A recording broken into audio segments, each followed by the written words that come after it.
ਗੁਰੂ ਵਾਹਿਗੁਰੂ ਵਾਹਿਗੁਰੂ ਵਾਹਿਗੁਰੂ।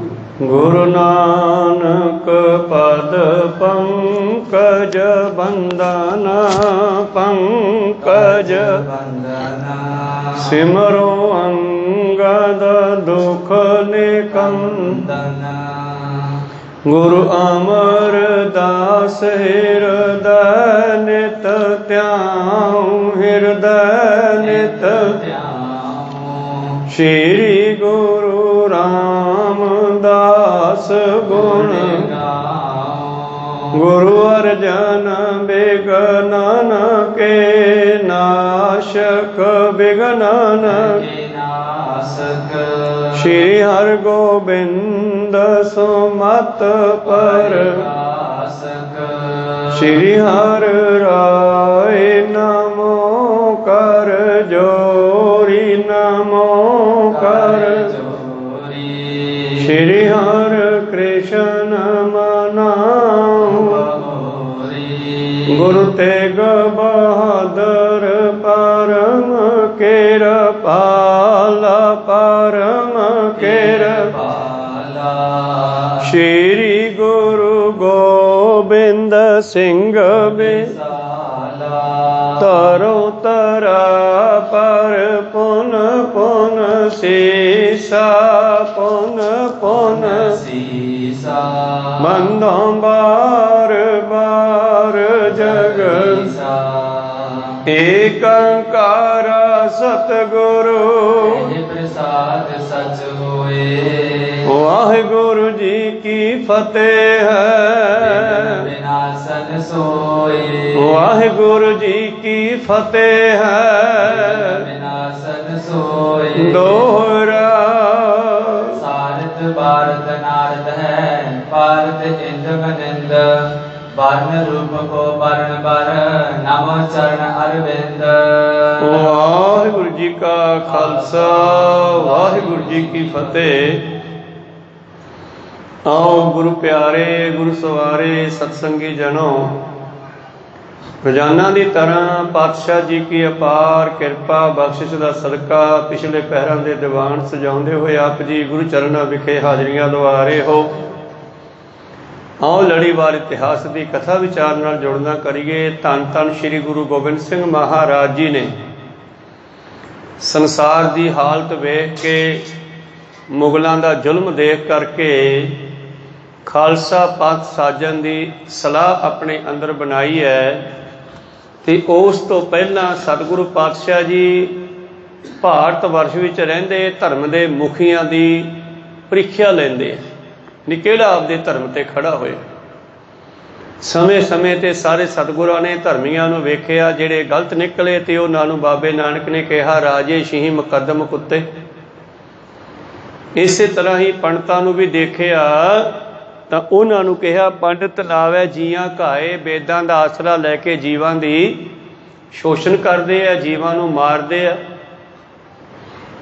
ਪੰਡਤ ਨਾਵੇ ਜੀਆਂ ਘਾਏ, ਕਾਜੀ ਹੋਏ ਰਿਸ਼ਵਤੀ ਵੱਡੀ ਲੈ ਕੇ ਹੱਕ ਗਵਾਏ। ਮੁਸਲਮਾਨਾਂ ਵਿੱਚ ਸਰਕਾਰ ਰਾਜਨੀਤੀ ਜਿਹੜੀ ਹੈ ਉਹ ਵੀ ਵਿਗੜ ਚੁੱਕੀ ਆ, ਖਰਾਬ ਹੋ ਚੁੱਕੀ ਆ। ਰਿਸ਼ਵਤ ਲੈ ਕੇ ਸੱਚ ਨੂੰ ਝੂਠ ਤੇ ਝੂਠ ਨੂੰ ਸੱਚ ਬਣਾ ਦਿੰਦੇ ਆ।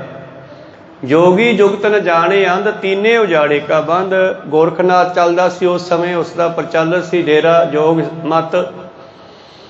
ਉਹਨਾਂ ਨੂੰ ਪਰਖਿਆ ਤੇ ਉਹ ਵੀ ਖਾਲੀ ਨਿਕਲੇ। ਤੇ ਇਸੇ ਤਰ੍ਹਾਂ ਅੱਜ 10ਵੇਂ ਪਾਤਸ਼ਾਹ ਜੀ ਨੇ ਹੁਣ ਅਗਲਾ ਕੋਈ ਇਹੋ ਜਿਹਾ ਪੰਥ ਸਦਾਉਣ ਦੀ ਸਲਾਹ ਕੀਤੀ ਹੈ ਜਿਹੜਾ ਆਉਣ ਵਾਲੇ ਸਮੇਂ ਵਿੱਚ ਜੁਗਾਂ ਜੁਗਾਂਤਰਾਂ ਤੱਕ ਕਾਇਮ ਰਹੇ ਤੇ ਜਦੋਂ ਵੀ ਕੋਈ ਜ਼ੁਲਮ ਕਰੇ ਤੇ ਉਸ ਨੂੰ ਅੱਗੋਂ ਹੋ ਕੇ ਰੋਕੇ। ਕੋਈ ਇਹੋ ਜਿਹਾ ਮੈਂ ਪੰਥ ਸਾਜਾਂ। ਉਸ ਪੰਥ ਨੂੰ ਸਾਜਣ ਤੋਂ ਪਹਿਲਾਂ ਭਾਰਤ ਵਰਸ਼ ਦੇ ਧਰਮੀਆਂ ਦੇ ਮੁਖੀਆਂ ਦੀ ਆਗੂਆਂ ਦੀ ਪ੍ਰੀਖਿਆ ਲੈਂਦੇ ਆ। ਪਿੱਛੇ ਪਾਤਸ਼ਾਹ ਜੀ ਨੇ ਮਸੰਦਾਂ ਦੀ ਪ੍ਰੀਖਿਆ ਲਈ ਸੀ, ਆਪਾਂ ਦੇਖਿਆ, ਅੱਗੇ ਵੀ ਲੈਣਗੇ। ਔਰ ਅੱਜ ਸਤਿਗੁਰੂ ਪਾਤਸ਼ਾਹ ਜੀ ਬ੍ਰਹਮਾ ਦੀ ਪ੍ਰੀਖਿਆ, ਬ੍ਰਾਹਮਣਾਂ ਦੀ ਪ੍ਰੀਖਿਆ ਲੈਂਦੇ ਨੇ ਕਿ ਇਹ ਬ੍ਰਾਹਮਣ ਜਿਹੜੇ ਹਨ ਆਪਣੇ ਧਰਮ ਤੇ ਕਾਇਮ ਹੈ। ਇਹ ਵਿਚਾਰ ਆਪਾਂ ਅੱਜ ਆਰੰਭ ਕਰਕੇ ਸਰਵਣ ਕਰਦੇ ਹਾਂ। ਭਾਈ ਸੰਤੋਖ ਸਿੰਘ ਕਵੀ ਦੇ ਮੁਤਾਬਕ ਗ੍ਰੰਥ ਸੂਰਜ ਪ੍ਰਕਾਸ਼ ਦੀ ਤੀਸਰੀ ਰੁੱਤ ਚੱਲਦੀ ਹੈ। ਤੀਸਰੀ ਰੁੱਤ ਦਾ ਪਹਿਲਾ ਅਧਿਆਇ ਆਪਾਂ ਆਰੰਭ ਕੀਤਾ ਹੈ। आओ आरंभ करिए। उस तो पहला अपनियां ते दासां दियां गुरु चरनां विच लवाओ हाजरियां। गुरु का बख्शिया फतेह दा नारा करो बुलंद गज के आखो जी वाहिगुरु जी का खालसा वाहिगुरु जी की फतेह। दोहरा भारत नारद भारत इंद मनिंद वर्ण रूप को वर्ण गबर नमो चरण अरविंद। ਭਾਈ ਸਾਹਿਬ ਭਾਈ ਸੰਤੋਖ ਸਿੰਘ ਜੀ ਕਵੀ, ਜਿਵੇਂ ਕਵੀਆਂ ਦਾ ਸੁਭਾਅ ਹੁੰਦਾ, ਇਹ ਸਰਸਵਤੀ ਦੇਵੀ ਨੂੰ ਵਿਦਿਆ ਦੇਵੀ ਮੰਨਦੇ ਆ। ਸਾਰੇ ਜਿਹੜੇ ਕਵੀ ਹੈ ਪਹਿਲਾਂ ਉਸ ਦੀ ਆਰਾਧਨਾ ਕਰਦੇ ਆ, ਫਿਰ ਅੱਗੇ ਚੱਲਦੇ ਆ। ਤੇ ਇਸ ਕਰਕੇ ਸਰਸਵਤੀ ਦਾ ਰੰਗ ਚਿੱਟਾ ਹੈ। ਸਰਦੀ ਦੇ ਰੁੱਤ ਦੇ ਬਦਲਾਂ ਦੀ ਨਿਆਈ ਇਹ ਸਰਦ ਰੁੱਤ ਚੱਲ ਪਈ ਹੈ, ਤੀਸਰੀ ਰੁੱਤ ਚੱਲ ਪਈ ਹੈ, ਉਹਦੇ ਮੁਤਾਬਕ ਇਹ ਕਥਾ ਆਰੰਭ ਕਰਦੇ ਨੇ। ਚਿੱਟਾ ਰੰਗ ਬੱਦਲਾਂ ਵਰਗਾ, ਪਾਰੇ ਵਰਗਾ, ਚੰਦਰਮਾ ਵਰਗਾ ਸ਼੍ਰੇਸ਼ਟ ਵਰਣਨ ਕਰ ਰਿਹਾ ਹੈ। ਕਿਹਾ ਜਾਂਦਾ ਹੈ ਕਿ ਸਰਸਵਤੀ ਦੇ ਚਰਨ ਕਮਲਾਂ ਉੱਪਰ ਮੇਰੀ ਵੰਦਨਾ ਹੈ। ਸੰਤੋਖ ਸਿੰਘ ਕਵੀ ਪਹਿਲਾਂ ਆਪਣੇ ਅਰਾਧਿਆ ਦੀ ਨਮਸਕਾਰ ਕਰਕੇ ਫਿਰ ਅੱਗੇ ਧੰਨ ਧੰਨ ਸ਼੍ਰੀ ਗੁਰੂ ਨਾਨਕ ਜੀ ਤੋਂ ਲੈ ਕੇ 10ਵੇਂ ਪਾਤਸ਼ਾਹ ਜੀ ਤੱਕ ਮੰਗਲਾ ਚਰਨ ਕਰਦੇ ਹਨ। श्री गुरु नानक अंगद अमर रामदास अर्जुन। ਧੰਨ ਧੰਨ ਸ਼੍ਰੀ ਗੁਰੂ ਨਾਨਕ ਦੇਵ ਜੀ ਮਹਾਰਾਜ, ਦੂਸਰੇ ਸਤਿਗੁਰੂ ਅੰਗਦ ਦੇਵ ਸਾਹਿਬ ਮਹਾਰਾਜ, ਤੀਸਰੇ ਸਤਿਗੁਰੂ ਅਮਰਦਾਸ ਜੀ ਮਹਾਰਾਜ, ਸਤਿਗੁਰੂ ਰਾਮਦਾਸ ਚੌਥੇ ਪਾਤਸ਼ਾਹ ਅਤੇ ਪੰਜਵੇਂ श्री गुरु अर्जन देव जी। हरि गोबिंद हर राय गुर हरे कृष्ण भगवान। और छेवें पातशाह सोढ़ी सुल्तान, दो तलवारी बंधियां, एक मेरी दी, एक पीरी दी, एक अजमा दी, एक राज दी, एक राखी करे वजीरी दी। और 7वें हर राय साहब बड़े ही कोमल हृदय वाले। और 8वें हरकृष्ण महाराज ज्ञान दे दाते। जिमें कृष्ण जी ने उस समय दे विच गुरु प्यारिओ अर्जन नूं ज्ञान दिता, ते गुरमत विच सतगुरु हरकृष्ण जी महाराज जिन्हां ने बचपन दे विच ही वो ज्ञान अपनियां सिखां नूं दिता। और जिस पंडित नूं बड़ा हंकार सी तां पंजोखरा साहिब दे अंबाला साहिब दे इलाके दे विच उस दा भी हंकार दूर करके उस नूं गीता दा असली ज्ञान दिता सीगा।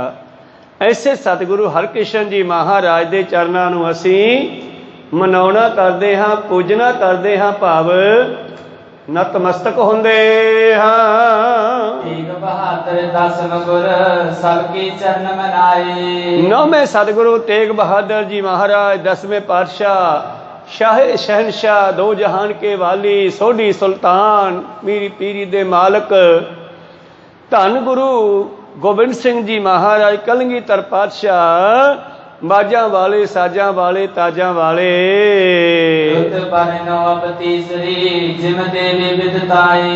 इन्हां दसां ही गुरुआं दे चरनां विच मैं नमस्कार करके अगली कथा आरंभ करदा हां, जिसदा उन्हां ने नाम रखिया है तीसरी रुत। जिस तरह 6 रुतां हन, इसे तरह ही भाई साहब जी ने अपनी यह कथा दसम ग्रंथ दे अपना 10 गुरुआं की जिहड़ी है 6 रुत्तां विच वर्णन कीती है।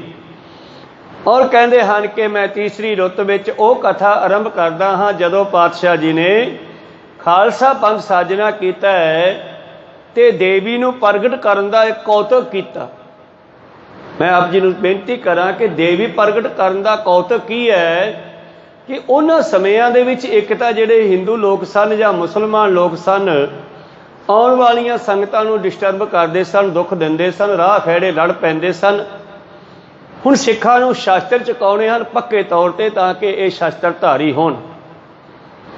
ते दूसरा गुरु प्यारिओ उस समय ब्राह्मणां ने ये गल सिख संगतां विच प्रचलित कर दित्ती बई तुसीं देवी नूं प्रगट करो, फिर तुहाडे कोल शक्ति आ जावेगी। तो सिख संगतां चों ये भरम कढण वास्ते भी देवी कौन है, कौतक तो करना पिया। सतगुरु नूं खर्चा भी 2.5-3 लाख करना पिया, 2 लाख दा राशन हवन करना पिया, ते 1 लाख पंडित कहना मैं लाऊंगा। खैर पंडित तो पहले ही भज गया, लेके नहीं गया लाख रुपया।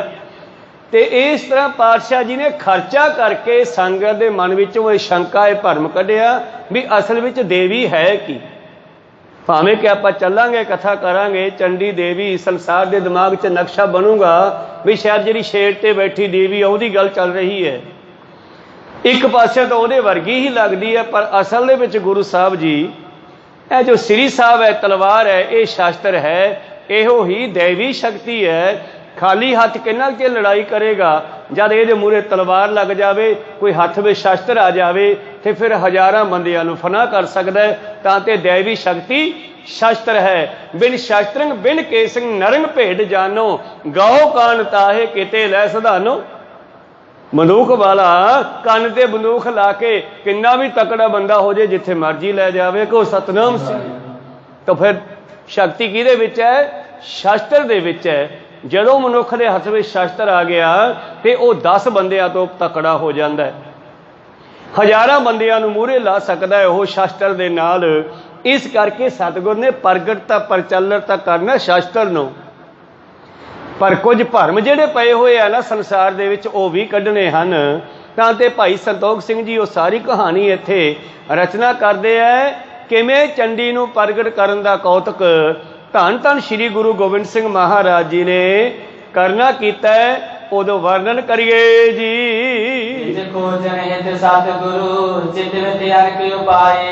ਹੁਣ ਸਤਿਗੁਰੂ ਪਾਤਸ਼ਾਹ ਜੀ ਸੋਚਣ ਲੱਗੇ ਵੀ ਪਹਿਲਾਂ ਤਾਂ ਪੰਡਤਾਂ ਦੀ ਪ੍ਰੀਖਿਆ ਲਈਏ, ਦੇਖੀਏ ਭਲਾ ਇਹਨਾਂ ਵਿੱਚ ਕੋਈ ਪੂਰਾ ਹੈ। ਭਾਰਤ ਵਰਸ਼ ਦੇ ਵਿੱਚ ਬ੍ਰਾਹਮਣਾਂ ਵਾਲਾ ਧਰਮ ਚੱਲਦਾ ਹੈ, ਬ੍ਰਾਹਮਣੀ ਮੱਤ ਚੱਲਦੀ ਆ, ਕੀ ਇਹਨਾਂ ਵਿੱਚ ਪੂਰਾ ਹੈ ਕੋਈ? ਇਹ ਖੋਜਣ ਲੱਗੇ ਜੀ। ਔਰ ਮੱਖ ਮਿਸਦਾ ਹੁੰਦਾ ਬਹਾਨਾ ਤੇ ਮੱਖ ਹੁੰਦਾ ਹਵਨ ਕਰਨਾ, ਜਗ ਕਰਨਾ। ਕਹੋ ਸਤਨਾਮ ਸਿਵਾਏ। ਤੇ ਗੁਰੂ ਪਿਆਰਿਓ, ਪੁਰਾਣੇ ਸਮਿਆਂ 'ਚ ਰਾਜੇ ਮਹਾਰਾਜੇ ਜਦੋਂ ਕੋਈ ਜੰਗ ਜਿੱਤਦੇ ਸੀ ਨਾ, ਇੱਕ ਵੱਡਾ ਜਗ ਕਰਦੇ ਸੀ। ਤੇ ਸਤਿਗੁਰ ਨੇ ਇਦੋਂ ਪਹਿਲਾਂ 3 ਜੰਗ ਜਿੱਤ ਚੁੱਕੇ ਆ, ਪੌਂਟਾ ਸਾਹਿਬ ਦਾ, ਨਦੌਣ ਦਾ, ਔਰ ਫਿਰ ਦੂਨ ਦੇ ਇਲਾਕੇ ਵਿੱਚ ਜੰਗ ਹੋਇਆ, ਭੰਗਾਣੀ ਦਾ ਜੰਗ, ਨਦੌਣ ਦਾ ਜੰਗ ਤੇ ਪਹਾੜੀ ਇਲਾਕੇ ਦਾ ਜੰਗ। ਇਹ 3 ਜੰਗ ਜਿੱਤ ਚੁੱਕੇ ਆ। ਇਸ ਕਰਕੇ ਸਤਿਗੁਰਾਂ ਨੇ ਇੱਕ ਬਹਾਨਾ ਬਣਾਇਆ ਹੈ, ਬਈ ਅਸੀਂ ਕਰਨਾ ਜੱਗ ਤੇ ਸਾਰੇ ਬ੍ਰਾਹਮਣ ਆਓ ਸਾਡੇ ਕੋਲ ਜੱਗ ਦੇ ਵਿੱਚ ਸ਼ਾਮਲ ਹੋਵੋ।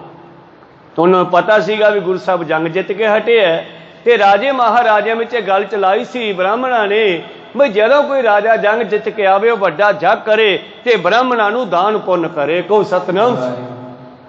ਤੇ ਬ੍ਰਾਹਮਣਾਂ ਕੋਲੇ ਖਬਰਾਂ ਪਹੁੰਚ ਗਈਆਂ, ਬਈ ਧੰਨ ਗੁਰੂ ਗੋਬਿੰਦ ਸਿੰਘ ਜੀ ਇੱਕ ਜੱਗ ਕਰ ਰਹੇ ਨੇ ਤੇ ਸਾਨੂੰ ਸੱਦੇ ਦਿੱਤੇ ਹਨ।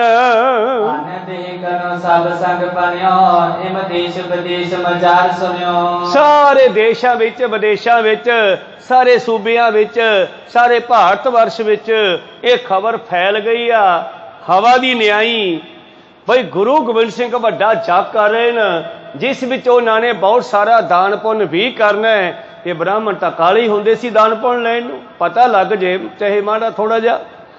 ਤਾਂ ਜਦੋਂ ਇਹਨਾਂ ਬ੍ਰਾਹਮਣਾਂ ਨੇ ਸੁਣਨਾ ਕੀਤਾ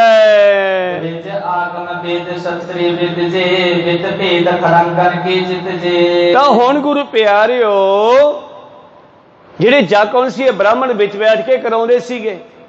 ਆ ਬਲ ਰਾਜਾ ਹੋਇਆ ਨਾ, ਬਲ ਰਾਜਾ ਆਦੀਵਾਸੀ ਸੀਗਾ, ਇਸ ਭਾਰਤ ਵਰਸ਼ ਦਾ ਵਾਸੀ ਸੀਗਾ। ਤੇ ਇਹ ਜਿਹੜੇ ਬ੍ਰਾਹਮਣ ਸੀ ਇਹ ਆਰੀਅਨ ਲੋਕ ਸੀ, ਦੂਜੇ ਦੇਸ਼ ਤੋਂ ਆਏ ਸੀਗੇ। ਇਹਨਾਂ ਨੇ ਭਾਰਤ ਵਰਸ਼ ਦੀ ਹਰਿਆਲੀ, ਭਾਰਤ ਵਰਸ਼ ਦੀਆਂ ਜੜੀਆਂ ਬੂਟੀਆਂ, ਭਾਰਤ ਵਰਸ਼ ਦੀ ਧਰਤੀ ਬੜੀ ਸੁੰਦਰ ਤੇ ਕਾਮਯਾਬ ਦੇਖੀ, ਤਾਕਤ ਵਾਲੀ ਦੇਖੀ, ਤੇ ਉਹਨਾਂ ਲੋਕਾਂ ਨੇ ਇੱਥੇ ਕਬਜ਼ਾ ਕਰਨ ਦੀ ਸਲਾਹ ਸ਼ੁਰੂ ਕਰ ਦਿੱਤੀ। ਜਿਹੜੇ ਇੱਥੇ ਰਹਿਣ ਵਾਲੇ ਆਦੀਵਾਸੀ ਸੀ ਉਹ ਭੋਲੇ ਭਾਲੇ ਸੀਗੇ। ਉਹਨਾਂ ਨੂੰ ਇਹਨਾਂ ਨੇ ਮਨੂ ਬਿਰਤੀ ਦੇ ਮੁਤਾਬਕ, ਮਨੂ ਗ੍ਰੰਥ ਦੇ ਮੁਤਾਬਕ 4 ਹਿੱਸਿਆਂ ਵਿੱਚ ਵੰਡ ਦਿੱਤਾ, ਬ੍ਰਾਹਮਣ, ਸ਼ੂਦਰ, ਵੈਸ਼ ਤੇ ਖੱਤਰੀ, ਛਤਰੀ। ਇਸ ਤਰ੍ਹਾਂ ਗੁਰੂ ਪਿਆਰੋ 4 ਹਿੱਸਿਆਂ ਵਿੱਚ ਇਹਨਾਂ ਲੋਕਾਂ ਨੂੰ ਵੰਡ ਕੇ ਬੜੀ ਚਲਾਕੀ ਦੇ ਨਾਲ ਇੱਥੇ ਕਬਜ਼ਾ ਜਮਾ ਲਿਆ। ਬਲ ਰਾਜਾ ਜਦੋਂ ਗੁਰੂ ਪਿਆਰਿਓ ਬੜਾ ਹੀ ਤਕੜਾ ਸੀਗਾ ਤੇ ਬਲ ਰਾਜੇ ਨੇ ਜੰਗ ਜਿੱਤੇ, ਦੂਰ ਤੱਕ ਇਸ ਦਾ ਰਾਜ ਫੈਲ ਚੁੱਕਿਆ ਸੀਗਾ। ਤੇ ਉਹਨਾਂ ਆਰੀਅਨ ਲੋਕਾਂ ਨੇ ਸੋਚਿਆ ਇਸ ਬਲ ਰਾਜੇ ਨੂੰ ਕਿਵੇਂ ਖਤਮ ਕੀਤਾ ਜਾਵੇ, ਤੇ ਫਿਰ ਇਸ ਦੇ ਕੋਲੋਂ ਵੀ ਇੱਕ ਵੱਡਾ ਜੱਗ ਕਰਵਾਇਆ ਤੇ ਔਰ ਬ੍ਰਾਹਮਣਾਂ ਨੂੰ ਮੂੰਹ ਮੰਗਿਆ ਦਾਨ ਦੇਣ ਦੇ ਵਾਸਤੇ ਇਸ ਨੂੰ ਕਿਹਾ।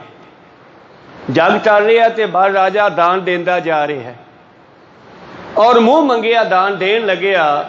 ਤੇ ਇੱਕ ਬ੍ਰਾਹਮਣ ਕਹਿੰਦੇ ਇਸ ਦੇ ਕੋਲ ਆਇਆ ਤੇ ਉਸ ਨੇ ਇਹਦੇ ਕੋਲੋਂ ਆ ਕੇ ਦਾਨ ਮੰਗਿਆ। तो इतिहास ਦੇ ਵਿੱਚ ਤਾਂ ਇਹ ਕਿਹਾ ਕਿ ਪਰਮੇਸ਼ਰ ਜਿਹੜਾ ਹੈ, ਬ੍ਰਹਮਾ ਜਿਹੜਾ ਹੈ ਜਾਂ ਕੋਈ ਹੋਰ ਰੱਬ, ਕਹਿੰਦੇ ਬੌਣੇ ਬ੍ਰਾਹਮਣ ਦਾ ਰੂਪ ਧਾਰ ਕੇ ਆ ਗਿਆ। ਅਸਲ ਵਿੱਚ ਕੋਈ ਬ੍ਰਾਹਮਣ ਆਇਆ ਚਲਾਕੀ ਦੇ ਨਾਲ ਇਹਦੇ ਦਰ ਤੇ। ਉਹ ਕਹਿਣ ਲੱਗਿਆ, ਬੋਲ ਬਈ ਬ੍ਰਾਹਮਣਾ ਕੀ ਚਾਹੀਦਾ? ਕਹਿੰਦਾ ਚੱਲ ਛੱਡ ਯਾਰ, ਕੀ ਲੈਣਾ? ਕਹਿੰਦੇ ਨਹੀਂ ਨਹੀਂ, ਜੋ ਮੰਗੇਗਾ ਉਹ ਦੇਊਂਗਾ, ਮੈਂ ਪਰਨ ਕੀਤਾ, ਮੈਂ ਜਾ ਕਰ ਰਿਹਾ। ਕਹਿਣ ਲੱਗੇ ਚੰਗਾ, ਫਿਰ ਮੈਨੂੰ ਥੋੜੀ ਜੀ ਧਰਤੀ ਦੇ, ਇੱਥੇ ਤਪੱਸਿਆ ਕਰਨ ਵਾਸਤੇ, ਭਜਨ ਕਰਨ ਵਾਸਤੇ। ਕਹਿਣ ਲੱਗੇ ਜਿੱਥੇ ਮਰਜ਼ੀ ਲੈ ਲਾ। ਤੇ ਇਸ ਤਰ੍ਹਾਂ ਉਸ ਨੇ ਉਹਦੇ ਕੋਲੋਂ ਚੂਲੀ ਭਰਾ ਕੇ ਸਹੁੰ ਪਵਾ ਲਈ, ਜਿਹਨੂੰ ਇਹ ਕਹਿੰਦੀ ਹੈ ਸੰਕਲਪ ਕਰਨਾ। ਸਹੁੰ ਪਵਾ ਲਈ ਹੈ ਤੇ ਸਹੁੰ ਪਵਾ ਕੇ ਇਸ ਨੇ ਜਿੰਨਾ ਬਲ ਰਾਜੇ ਦਾ ਏਰੀਆ ਸੀ ਉਹ ਦਾਨ ਵਿੱਚ ਲੈ ਲਿਆ। ਜਿੱਥੋਂ ਤੱਕ ਇਹਦਾ ਰਾਜ ਸੀਗਾ ਉਹ ਵੀ ਦਾਨ 'ਚ ਲੈ ਲਿਆ। ਹੁਣ ਜਿਹਦੀ ਧਰਤੀ ਹੈ ਉਸੇ ਦਾ ਆਕਾਸ਼ ਹੈ, ਆਕਾਸ਼ ਵੀ ਦਾਨ 'ਚ ਲੈ ਲਿਆ। ਇਸ ਤਰ੍ਹਾਂ ਬਲ ਰਾਜੇ ਨੂੰ ਖਤਮ ਕਰ ਦਿੱਤਾ। तो ਕਹਿਣ ਤੋਂ ਭਾਵ ਹੈ ਕਿ ਇਹਨਾਂ ਲੋਕਾਂ ਨੇ ਕੋਸ਼ਿਸ਼ ਕੀਤੀ ਹੈ ਹਿੰਦੁਸਤਾਨ ਦੇ ਵਿੱਚ ਆਪਣਾ ਰਾਜ ਕਾਇਮ ਕਰਨ ਦੀ।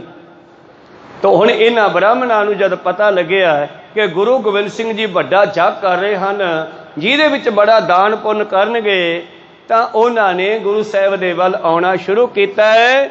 ਜਿਹੜੇ ਵੱਡੇ ਵੱਡੇ ਵੇਦਾਂ ਦੇ ਮੰਤਰਾਂ ਨੂੰ ਜਾਣਨ ਵਾਲੇ ਸੀ, ਬਈ ਅਸੀਂ ਜਾ ਕੇ ਜਗ ਕਰਾਵਾਂਗੇ, ਵੇਦਾਂ ਦੇ ਮੰਤਰ ਪੜਾਂਗੇ ਤੇ ਬਹੁਤ ਸਾਰੀ ਮਾਇਆ ਦਾਨ ਪੁੰਨ ਲਵਾਂਗੇ। ਸਭ ਵੇਦ ਸੋ ਮੰਤਰ ਗਿਆਤ ਤਰੈ, ਜਿਨ ਕੋ ਪਾਠ ਦੇਵ ਪ੍ਰਸੰਨ ਕਰੈ। ਤੋ ਵੇਦਾਂ ਨੂੰ ਪੜਨ ਵਾਲੇ, ਮੰਤਰਾਂ ਨੂੰ ਜਿਨ੍ਹਾਂ ਨੇ ਮੁਖ ਤੋਂ ਮੂੰਹ ਜ਼ਬਾਨੀ ਯਾਦ ਕੀਤਾ ਹੋਇਆ ਹੈ, ਗੁਰੂ ਪਿਆਰਿਓ, ਉਹ ਸਾਰੇ ਵੇਦਾਂ ਦੇ ਬਖਤੇ, ਵੇਦਾਂ ਦੇ ਗਿਆਨੀ, ਵੇਦਾਂ ਨੂੰ ਪੜਨ ਵਾਲੇ ਤੇ ਮੰਤਰ ਕਰਨ ਵਾਲੇ ਸਾਰੇ ਇਹ ਆਉਣ ਲੱਗੇ ਜੀ।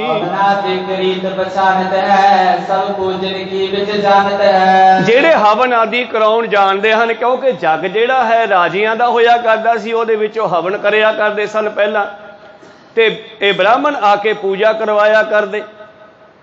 ਜਿਸ ਤਰ੍ਹਾਂ ਅਯੁੱਧਿਆ ਦੇ ਵਾਸਤੇ ਇੱਟ ਧਰਨੀ ਆ, ਉੱਥੇ ਉਹਨਾਂ ਨੇ ਹੁਣ ਹਵਨ ਕਰਨਾ। ਪਹਿਲਾਂ ਬਹੁਤ ਸਾਰੇ ਬ੍ਰਾਹਮਣਾਂ ਨੇ ਆ ਕੇ ਬਹੁਤ ਕੁਝ ਕਰਨਾ। ਇਸੇ ਤਰ੍ਹਾਂ ਰਾਜੇ ਕਰਿਆ ਕਰਦੇ ਸੀ ਪਹਿਲਾਂ। ਸੋਚਿਆ ਰਾਜੇ ਬ੍ਰਾਹਮਣਾਂ ਨੇ ਕਿ ਸਾਡੇ ਤੋਂ ਗੁਰੂ ਸਾਹਿਬ ਜੀ ਸਾਰਾ ਇਹ ਹਵਨ ਆਦਿ ਕਰਾਉਣਗੇ। ਇਹ ਸਾਰੇ ਇਕੱਤਰ ਹੋ ਕੇ ਚਾਰਾਂ ਦਿਸ਼ਾਵਾਂ ਤੋਂ ਆਉਣ ਲੱਗੇ। ਬ੍ਰਾਹਮਣ ਮਾਨਵ ਭੇਜ ਦਿਏ, ਨਿਜ ਨੇਰ ਕੇ ਦੂਰੇ ਜਾਣ ਲਿਏ। ਸਤਿਗੁਰਾਂ ਨੇ ਆਪਣੇ ਸਿੱਖਾਂ ਦੀਆਂ ਡਿਊਟੀਆਂ ਲਾਤੀਆਂ। ਜਿੱਥੋਂ ਜਿੱਥੋਂ ਸੰਗਤ ਕਾਬਲ ਕੰਧਾਰ ਕਿਹਾ, ਚੜ੍ਹਦਾ ਕਿਹਾ, ਛਿਪਦਾ ਉੱਤਰ ਦੱਖਣ, ਜਿੱਥੋਂ ਜਿੱਥੋਂ ਸੰਗਤ ਆਈ ਹੈ ਉਹਨਾਂ ਦੀਆਂ ਡਿਊਟੀਆਂ ਲਾਤੀਆਂ।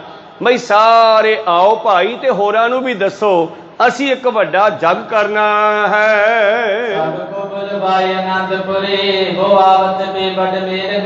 ਇਸ ਤਰ੍ਹਾਂ ਜਿਵੇਂ ਜਿਵੇਂ ਪਤਾ ਲੱਗਦਾ ਜਾਂਦਾ, ਸਾਰੇ ਅਨੰਦਪੁਰ ਸਾਹਿਬ ਦੇ ਵਿੱਚ ਆਉਣ ਲੱਗੇ ਤੇ ਅਨੰਦਪੁਰ ਸਾਹਿਬ ਦੇ ਵਿੱਚ ਬਹੁਤ ਵੱਡਾ ਇਕੱਠ ਹੋ ਗਿਆ।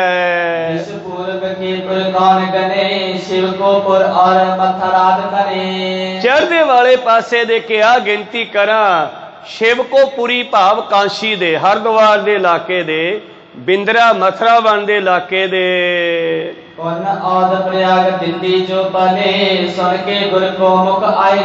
ਔਦ ਕਹਿੰਦੀ ਆ ਅਯੁੱਧਿਆ ਨੂੰ, ਪ੍ਰਯਾਗਰਾਜ, ਅਯੁੱਧਿਆ, ਦਿੱਲੀ, ਜਿੱਥੇ ਜਿੱਥੇ ਖਬਰ ਪਹੁੰਚੀ ਏ ਸਤਿਗੁਰਾਂ ਦੇ ਵੱਡਾ ਜਗ ਕਰਨ ਦੀ, ਤਾਂ ਸਾਰੇ ਗੁਰੂ ਵੱਲ ਚੱਲ ਪਏ।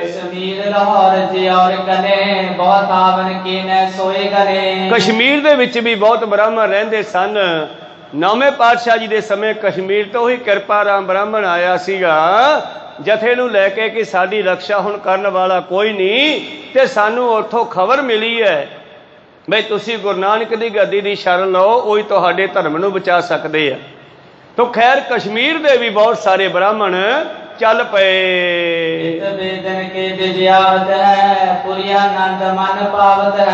ਤੋ ਵੇਦਾਂ ਦੇ ਬੇਤਾ, ਵੇਦਾਂ ਦੇ ਗਿਆਨੀ, ਵੇਦਾਂ ਦੇ ਵੇਦਾਂਤੀ ਜਾਣਨ ਵਾਲੇ, ਵੇਦਾਂ ਨੂੰ ਸਮਝਣ ਵਾਲੇ ਆਨੰਦਪੁਰੀ ਸਾਹਿਬ ਆਉਣ ਲੱਗੇ ਜੀ। बेता विद्या सकल के सो आवत चित जाए, कदर शान श्री सतगुरु दे दर्ब समझाए। और ये भी गल फैली हुई है कि सतगुरु पातशाह ਗਿਆਨੀਆਂ ਦਾ ਗੁਣਾ ਰੱਖਣ ਵਾਲਿਆਂ ਦਾ ਬੜਾ ਸਤਿਕਾਰ ਕਰਦੇ ਹੈ। ਗਿਆਨੀ ਕੇਵਲ ਦਸਤਾਰ ਬੰਨਣ ਵਾਲਿਆਂ ਨੂੰ ਕਹਿੰਦੇ, ਕਈ ਕਿਸੇ ਮਨੁੱਖ ਦਾ ਸਿੱਖ ਦਾ ਨਾਮ ਹੀ ਗਿਆਨੀ ਜੀ ਰੱਖ ਲੈਂਦੇ ਆ। ਗਿਆਨੀ ਹੁੰਦਾ ਜਿਹਨੂੰ ਗਿਆਨ ਹੋਵੇ। ਉਹ ਗਿਆਨ ਵੇਦਾਂ ਦਾ ਵੀ ਹੋ ਸਕਦਾ, ਗੁਰੂ ਗ੍ਰੰਥ ਸਾਹਿਬ ਦਾ ਵੀ ਹੋ ਸਕਦਾ। ਕੋ ਸਤਿਨਾਮ। ਗਿਆਨੀ ਤੇ ਵੇਦਾਂਤੀ ਤੇ ਬ੍ਰਾਹਮਣ, ਇਹਨਾਂ ਤਿੰਨਾਂ ਦਾ ਇੱਕੋ ਅਰਥ ਹੈ ਗ੍ਰੰਥਾਂ ਦਾ ਗਿਆਨ ਰੱਖਣ ਵਾਲਾ ਬੰਦਾ। ਬ੍ਰਾਹਮਣ ਵੀ ਜਾਤ ਨਹੀਂ ਸੀਗੀ, ਇਹ ਤਾਂ ਹੌਲੀ ਹੌਲੀ ਜਾਤਾਂ ਬਣ ਗਈਆਂ। ਸੁਨਿਆਰਾ ਵੀ ਜਾਤ ਨਹੀਂ ਸੀਗਾ, ਘੁਮਿਆਰ ਵੀ ਜਾਤ ਨਹੀਂ ਸੀਗਾ। ਇਹ ਜਿਹੋ ਜਿਹੇ ਕੰਮ ਕਰਦੇ ਸੀ ਉਹੋ ਜਿਹੇ ਨਾਂ ਰੱਖੇ ਸੀ ਕੰਮਾਂ ਦੇ। ਹੌਲੀ ਹੌਲੀ ਉਹ ਕੰਮਾਂ ਦੇ ਨਾਂ ਤਾਂ ਛੱਡਤੇ ਤੇ ਚੱਕ ਕੇ ਉਹ ਬੰਦਿਆਂ ਨਾਲ ਜੁੜ ਗਏ। ਅੱਜ ਹੁਣ ਜੋੜਿਆਂ ਦਾ ਜਿਹੜਾ ਕੰਮ ਕਰਦਾ, ਹੁਣ ਬਾਣੀਆਂ ਜੋੜੇ ਵੇਚਦੇ ਨੇ, ਅਸੀਂ ਉਹਨਾਂ ਨੂੰ ਚਮਿਆਰ ਕਹਿੰਦੇ ਆ। ਜਿਹੜਾ ਚਮੜੇ ਦਾ ਕੰਮ ਕਰਦਾ ਸੀ ਉਹ ਚਮਿਆਰ ਕਹਾਉਂਦਾ ਸੀਗਾ, ਜਿਹੜਾ ਸੋਨਾ ਕਰਦਾ ਸੁਨਿਆਰ ਕਹਾਉਂਦਾ ਸੀਗਾ। ਹੌਲੀ ਹੌਲੀ ਇਹ ਕਹਾਣੀਆਂ ਬਦਲ ਗਈਆਂ। ਅੱਜ ਤਾਂ ਉਹ ਚੀਜ਼ਾਂ ਨਿਕਲਦੀਆਂ ਜਾ ਰਹੀਆਂ। ਗੁਰੂ ਕਿਰਪਾ ਕਰਨ, ਜਾਤ ਪਾਤ ਤੋਂ ਉੱਚੇ ਉੱਠ ਗਏ ਆਪਾਂ ਤਾਂ। ਗੁਰੂ ਪਿਆਰਿਓ, ਇਸ ਤਰ੍ਹਾਂ ਇਹ ਜਾਤਾਂ ਪਾਤਾਂ ਸਨ। ਪਰ ਬ੍ਰਾਹਮਣ ਦਾ ਅਰਥ ਸੀਗਾ ਜੋ ਬ੍ਰਹਮ ਗਿਆਨ ਨੂੰ ਜਾਣਦਾ, ਜੋ ਬ੍ਰਹਮ ਦਾ ਬੇਤਾ ਹੈ, ਜੋ ਬ੍ਰਹਮ ਦੀ ਜਾਣਕਾਰੀ ਰੱਖਦਾ, ਉਹ ਬ੍ਰਾਹਮਣ ਹੈ। ਇਹ ਗੱਲ ਬਚਨ ਕਬੀਰ ਸਾਹਿਬ ਜੀ ਨੇ ਵੀ ਕਿਹਾ ਹੈ, ਸੋ ਬ੍ਰਾਹਮਣ ਕਈ ਅਥ ਹੈ ਹਮਾਰੇ, ਜੋ ਇਹਾਂ ਬ੍ਰਹਮ ਵਿਚਾਰੇ, ਤਾਂ ਤੇ ਰਵਿਦਾਸ ਜੀ ਵੱਡੇ ਬ੍ਰਾਹਮਣ ਹੈ। ਕਹੋ ਸਤਿਨਾਮ। ਜਾਤ ਕਰਕੇ ਨਹੀਂ, ਗੁਰੂ ਦੇ ਪਿਆਰ ਕਰਕੇ ਉਹ ਵੱਡੇ ਬ੍ਰਹਮ ਗਿਆਨੀ ਹੈ। 15 ਭਗਤ, 11 ਭੱਟ, 4 ਗੁਰਮੁਖ, ਇਹ ਸਾਰੇ ਬ੍ਰਹਮ ਗਿਆਨੀ ਹੈ। ਬ੍ਰਹਮ ਗਿਆਨੀ ਹੀ ਬ੍ਰਾਹਮਣ ਹੈ, ਜੋ ਬ੍ਰਾਹਮਣ ਨੂੰ ਜਾਣਦਾ। ਕਬੀਰ ਸਾਹਿਬ ਜੀ ਕਹਿੰਦੇ, ਇਸ ਤਾਂ ਉਹਨੂੰ ਬ੍ਰਾਹਮਣ ਕਹਾਂਗੇ ਜਿਹੜਾ ਇੱਥੇ ਬ੍ਰਹਮ ਦੀ ਗੱਲ ਕਰੇ ਸਾਡੇ ਕੋਲ ਆ ਕੇ। ਸੋ ਬ੍ਰਾਹਮਣ ਕਈ ਅਤੈ ਹਮਾਰੇ, ਜੋ ਤੇਹਾ ਗੁਣਾ ਕੀ ਪੰਡ ਉਤਾਰੇ। ਅਸਲੀ ਉਹ ਬ੍ਰਾਹਮਣ ਹੈ ਜਿਹੜਾ ਦਿਮਾਗ ਤੋਂ ਰਜੋ ਤਮੋ ਸਤੋ, ਇਹਨਾਂ ਤਿੰਨਾਂ ਗੁਣਾਂ ਦਾ ਭਾਰ ਲਾ ਕੇ ਮਨੁੱਖ ਦੀ ਬਿਰਤੀ ਸੁਰਤੀ ਨੂੰ ਆਜ਼ਾਦ ਕਰ ਦੇਵੇ, ਉਹ ਬ੍ਰਾਹਮਣ ਹੈ। ਖੈਰ, ਆਪਾਂ ਦੂਜੇ ਬ੍ਰਾਹਮਣਾਂ ਦੀ ਗੱਲ ਕਰਦੇ ਹਾਂ ਜਿਹੜੇ ਭਾਰਤ ਵਿੱਚ ਫੈਲ ਚੁੱਕੇ ਨੇ। ਉਹ ਸਾਰੇ ਬ੍ਰਾਹਮਣ ਹੁਣ ਵੇਦਾਂ ਦੇ ਬਖਤੇ ਸਤਿਗੁਰਾਂ ਦੇ ਕੋਲ ਕਸ਼ਮੀਰ, ਲਾਹੌਰ, ਬੰਦਰਾਬਨ, ਮਥੁਰਾ, ਹਰਿਦੁਆਰ, ਇਹਨਾਂ ਸਾਰਿਆਂ ਇਲਾਕਿਆਂ 'ਚ ਆਉਣੇ ਸ਼ੁਰੂ ਹੋਏ ਜੀ।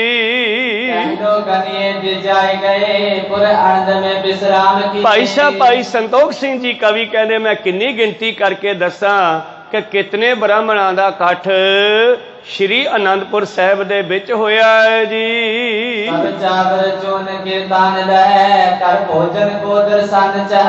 ਔਰ ਮੇਰੇ ਪ੍ਰੀਤਮ ਜੀ ਦਾ ਖੁੱਲਾ ਲੰਗਰ ਚੱਲਣ ਲੱਗ ਪਿਆ।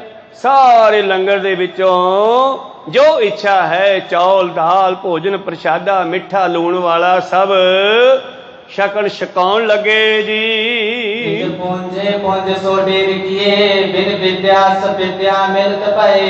ਪੁੰਜ ਦਾ ਮਤਲਬ ਹੈ ਜਥਾ, ਜਥਿਆਂ ਦੇ ਜਥੇ ਬ੍ਰਾਹਮਣਾਂ ਦੇ ਆ ਗਏ।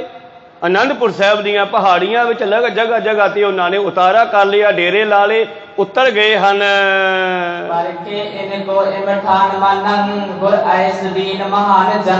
ਹੁਣ ਮੇਰੇ ਪ੍ਰੀਤਮ ਜੀ ਨੇ ਇੱਕ ਮਨ ਵਿੱਚ ਸਲਾਹ ਕਰ ਲਈ ਵੀ ਇਹਨਾਂ ਬ੍ਰਾਹਮਣਾਂ ਨੂੰ ਪਰਖੀਏ ਹੁਣ ਮੈਂ ਕੀ ਇਹ ਆਪਣੇ ਧਰਮ ਤੇ ਖੜੇ ਹੈ ਜਾਂ ਕੱਲਾ ਦਾਨ ਪੁੰਨ ਲੈ ਕੇ ਖਾਣ ਵਾਲੀ ਆ। ਕੋ ਸਤਨਾਮ। ਜਾਂ ਕੱਲਾ ਦੁਨੀਆ ਚੱਕਰਾਂ 'ਚ ਪਾਉਣ ਵਾਲੀ ਹੈ ਜਾਂ ਕੁਝ ਜਾਣਦੇ ਵੀ ਹੈ। ਇਹ ਸਤਿਗੁਰੂ ਪਾਤਸ਼ਾਹ ਜੀ ਨੇ ਇੱਕ ਪ੍ਰੀਖਿਆ ਸ਼ੁਰੂ ਕੀਤੀ ਹੈ ਲੈਣੀ।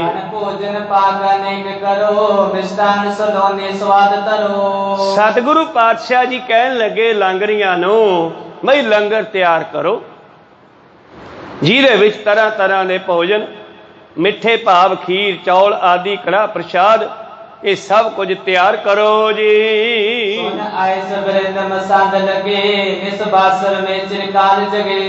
ਇਸ ਤਰ੍ਹਾਂ ਗੁਰੂ ਪਿਆਰਿਓ, ਮਸੰਦ ਭਾਵ ਸੇਵਾਦਾਰ, ਮਸੰਦ ਦਾ ਮਤਲਬ ਹੈ ਜੋ ਗੁਰੂ ਘਰ ਨਾਲ ਜੁੜਿਆ ਹੋਇਆ। ਮਸੰਦ ਸ਼ਬਦ ਮਾੜਾ ਨਹੀਂ ਸੀਗਾ। ਮਸੰਦ ਦਾ ਅਰਥ ਹੈ ਜਿਹੜੀ ਦੇਹਲੀ ਹੈ ਗੁਰੂ ਘਰ ਦੀ, ਦੇਹਲੀ ਦਰਬਾਰ ਸਾਹਿਬ ਦੀ, ਇਹਨੂੰ ਮਸਨਦ ਕਹਿੰਦੇ ਸੀ ਪਹਿਲਾਂ। ਇਹ ਮਸਨਦ ਹੈ ਤੇ ਜਿਹੜਾ ਇਸ ਦੇਹਲੀ ਨਾਲ ਭਾਵ ਗੁਰੂ ਘਰ ਨਾਲ ਪੱਕੇ ਤੌਰ ਤੇ ਜੁੜਿਆ, ਜੋ ਸੇਵਾਦਾਰ ਬਣ ਗਿਆ, ਜੋ ਪ੍ਰਚਾਰਕ ਬਣ ਗਿਆ, ਉਹਦਾ ਨਾਮ ਮਸੰਦ ਹੁੰਦਾ ਸੀਗਾ। ਪਰ ਅੱਗੇ ਜਾ ਕੇ ਮਸੰਦਾਂ ਦਾ ਆਚਰਣ ਜਿਹੜਾ ਸੀ ਉਹ ਡਿੱਗ ਗਿਆ ਤਾਂ ਸਾਨੂੰ ਉਹ ਮਸੰਦ ਸ਼ਬਦ ਵੀ ਭੈੜਾ ਲੱਗਣ ਲੱਗ ਪਿਆ। ਕੋ ਸਤਨਾਮ। ਤੋਂ ਮਸੰਦ ਦਾ ਮਤਲਬ ਹੈ ਸੇਵਾਦਾਰ।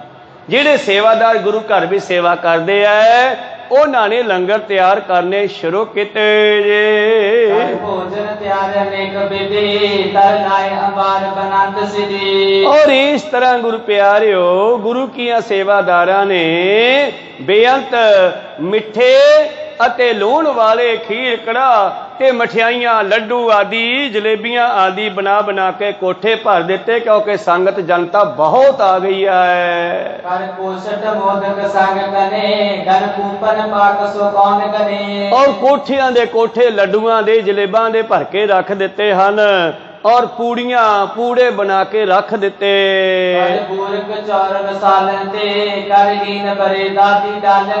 ਪੂਰੀਆਂ ਕਚੌਰੀਆਂ ਬੜੇ ਪਾ ਕੇ ਦੁੱਧ ਦਹੀਂ ਦੇ ਵਿੱਚ ਰਾਇਤੇ ਤਿਆਰ ਕੀਤੇ ਗਏ, ਸਬਜ਼ੀਆਂ ਤਿਆਰ ਕੀਤੀਆਂ ਗਈਆਂ।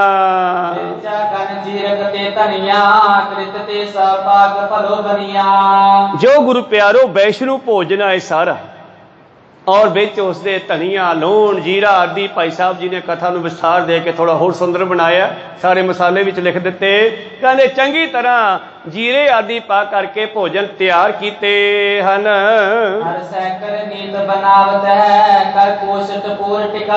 ਸਤਿਗੁਰਾਂ ਦਾ ਹੁਕਮ ਸੀ ਕਿ ਖੁੱਲਾ ਲੰਗਰ ਬਣਾ ਕੇ ਰੱਖੋ, ਤੇ ਆਪਾਂ ਜਦੋਂ ਇਹ ਜੱਗ ਚਲਾਉਣਾ ਹੈ ਨਾ, ਇੱਕਦਮ ਚਲਾਉਣਾ ਹੈ। ਇਸ ਕਰਕੇ ਕਈ ਦਿਨ ਪਹਿਲਾਂ ਇਹ ਲੰਗਰ ਬਣਨਾ ਸ਼ੁਰੂ ਹੋਇਆ, ਮਠਿਆਈਆਂ ਬਣਾ ਕੇ ਕੋਠੇ ਭਰ ਦਿੱਤੇ।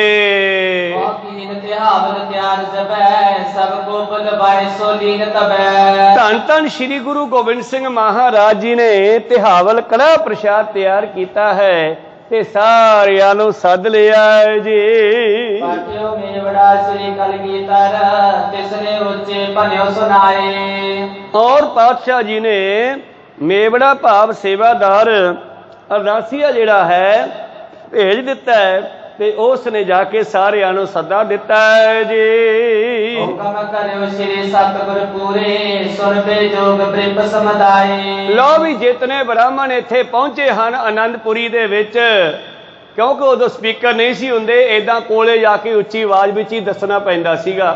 ਅਨਾਉਂਸਮੈਂਟ ਕਰਵਾਈ ਆ ਸਤਿਗੁਰਾਂ ਨੇ, ਜਾਓ ਸਾਰੇ ਬ੍ਰਾਹਮਣਾਂ ਨੂੰ ਇਹ ਕਹਿ ਦਿਓ, ਜੋ ਖਾਏ ਆਹਾਰੈ ਪੰਜ ਰਾਇਤ ਪਨ ਸੋ ਅਬ ਪਾਏ। ਜੋ ਲੰਗਰ ਤਿਆਰ ਹੋਇਆ ਸਭ ਨੂੰ 5-5 ਰੁਪਏ ਦਾਨ ਵਿੱਚ ਦਿੱਤੇ ਜਾਣਗੇ। ਆਨਕ ਅਚਵੇ ਪੰਜ ਅਸ਼ਰਪੀ ਗੁਰ ਡਿਗਤੇ ਨੇ ਸਦਨ ਸਿਧਾਏ। ਇੱਕ ਪਾਸੇ ਗੁਰੂ ਪਿਆਰਿਓ ਮਾਸ ਵੀ ਬਣਾਇਆ ਸਤਿਗੁਰਾਂ ਨੇ, ਕਿਉਂਕਿ ਬ੍ਰਾਹਮਣ ਨੂੰ ਪਰਖਣਾ, ਬ੍ਰਾਹਮਣ ਦਾ ਕੰਮ ਹੈ ਗੁਰੂ ਪਿਆਰਿਓ ਸ਼ੁੱਧ ਰਹਿਣਾ, ਭਜਨ ਬੰਦਗੀ ਕਰਨੀ, ਇਹਨਾਂ ਚੀਜ਼ਾਂ ਤੋਂ ਬਚ ਕੇ ਰਹਿਣਾ। ਪਰ ਪਾਤਸ਼ਾਹ ਨੇ ਤਾਂ ਪ੍ਰੀਖਿਆ ਪਾਈ ਆ, ਇੱਕ ਪਾਸੇ ਇਹ ਵੈਸ਼ਨੂ ਲੰਗਰ ਤਿਆਰ ਕੀਤਾ, ਦੂਜੇ ਪਾਸੇ ਮਾਸ ਵੀ ਤਿਆਰ ਕੀਤਾ ਹੈ। ਤੇ ਇਹਨਾਂ ਨੂੰ ਕਹਿਣ ਲੱਗੇ ਆਪਣੇ ਸੇਵਾਦਾਰਾਂ ਨੂੰ, ਕਹਿੰਦੇ ਕਹਿ ਦਿਓ ਜਾ ਕੇ ਸਾਰੇ ਬ੍ਰਾਹਮਣਾਂ ਨੂੰ ਲੰਗਰ ਤਿਆਰ ਹੈ, ਜਿਹੜਾ ਵੈਸ਼ਨੂ ਭੋਜਨ ਵਿੱਚ ਬੈਠੇਗਾ ਖੀਰ ਖੰਡ ਘਿਓ ਕੜਾਹ ਪ੍ਰਸ਼ਾਦ ਆਦਿ ਵੈਸ਼ਨੂ ਭੋਜਨ ਛਕੇਗਾ, ਉਹਨੂੰ ਅਸੀਂ ਚਾਂਦੀ ਦੇ 5 ਰੁਪਏ ਦੇਵਾਂਗੇ। ਅਤੇ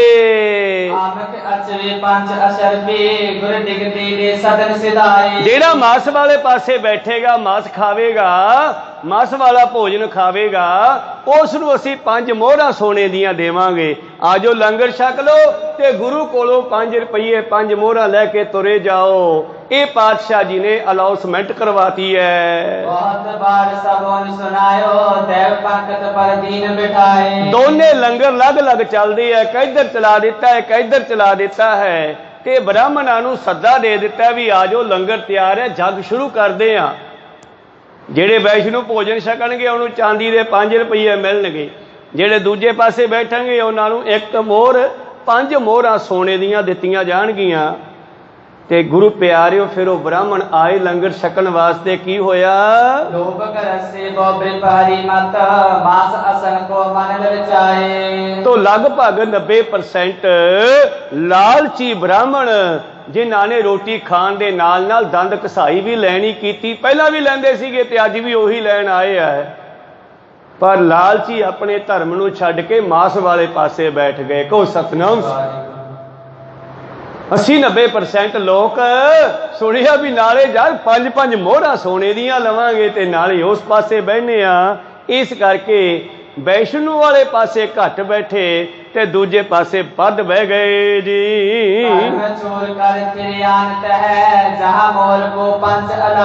ਉਸ ਲੰਗਰ ਵਿੱਚ ਜਾ ਕੇ ਬੈਠ ਗਏ ਜਿਹੜੇ ਪਾਸੇ 5 ਮੋਹਰਾਂ ਸੋਨੇ ਦਾ ਹੁਕਮ ਹੋਇਆ ਸੀਗਾ, ਤੇ ਜਿਹੜੇ ਪਾਸੇ ਖੀਰ ਕੜਾਹ ਬਣਿਆ ਸੀ ਵੈਸ਼ਨੂ ਭੋਜਨ, ਉਸ ਪਾਸੇ ਘੱਟ ਗਏ ਤੇ ਉਸ ਪਾਸੇ ਬਹੁਤੇ ਚਲੇ ਗਏ। ਤੇ ਜਦੋਂ ਇਹਨਾਂ ਸਾਰਿਆਂ ਨੇ ਛਕ ਲਿਆ खीर खाने तरह अलपे जानियो जिनों परलोक गवाए। ਜਿਹੜੇ ਆਪਣੇ ਧਰਮ ਤੇ ਖੜੇ ਸੀ, ਜਿਨ੍ਹਾਂ ਨੇ ਵੇਖਿਆ ਵੀ ਕਿਹਾ ਯਾਰ ਲਾਲਚ ਪਿੱਛੇ ਹੁਣੇ ਛੱਡ ਗਏ, ਆਪਣਾ ਮਾਸ ਖਾਈਏ, ਆਪਾਂ ਜਨਮ ਤੋਂ ਲੈ ਕੇ ਖਾਧਾ ਹੀ ਨਹੀਂ, ਜਦੋਂ ਆਪਾਂ ਭਜਨ ਬੰਦਗੀ ਕਰਨੀ ਹੈ, ਬ੍ਰਾਹਮਣ ਦਾ ਕੰਮ ਕੀ ਮਾਸ ਖਾਣਾ।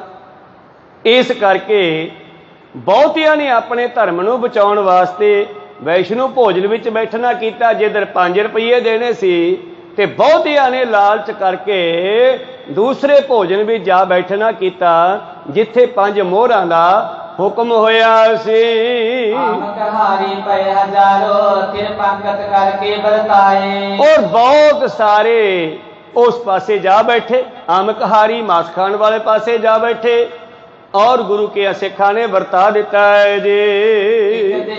पकवान परोसे जे दिन के रखे बनाए। दूजे पासे लंगर वैष्णो जी दे विच मठियाइयां बनिया, खीर कड़ा प्रसाद बने हैं, जेड़े उधर बैठे आ उन्हां नूं ओह छका दिता है। पंकत को मन पावत दीन असन आछे त्रिपताए। चंगी तरह रजा दिता है सारे ब्राह्मणां नूं। जेतक जव अर्प सबन को जलते चुरा करियो समुदाय। जिन्ना किसी ने मंगे सब नूं खुला भोजन देना कीता है।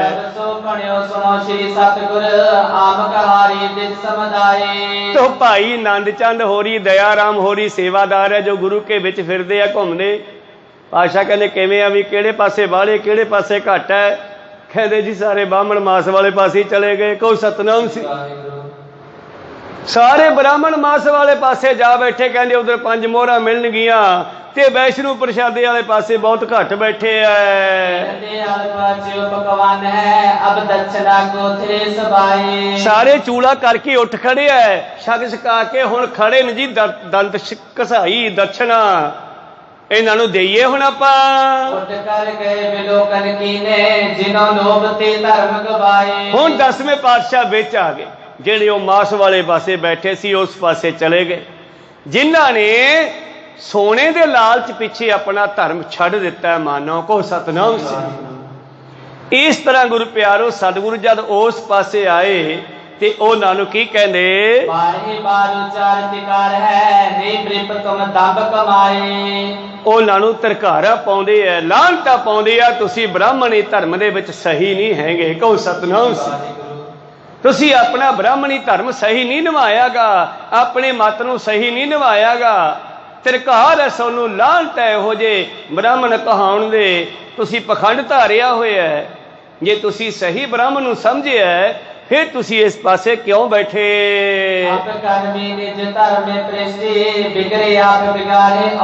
ਤੁਸੀਂ ਤਾਂ ਅਪਕਰਮੀ ਮਾੜੇ ਕਰਮਾਂ ਵਾਲੇ, ਨਿਜ ਧਰਮ ਹੈ ਭ੍ਰਿਸ਼ਟੀ, ਆਪ ਦਾ ਧਰਮ ਹੀ ਭ੍ਰਿਸ਼ਟ ਕਰ ਲਿਆ ਹੈ ਤੇ ਦੂਸਰਿਆਂ ਦਾ ਕੀ ਸਵਾਰੋਗੇ। ਦੂਜਿਆਂ ਦਾ ਧਰਮ ਵੀ ਤੁਸੀਂ ਵਿਗਾੜਦੇ ਹੋ।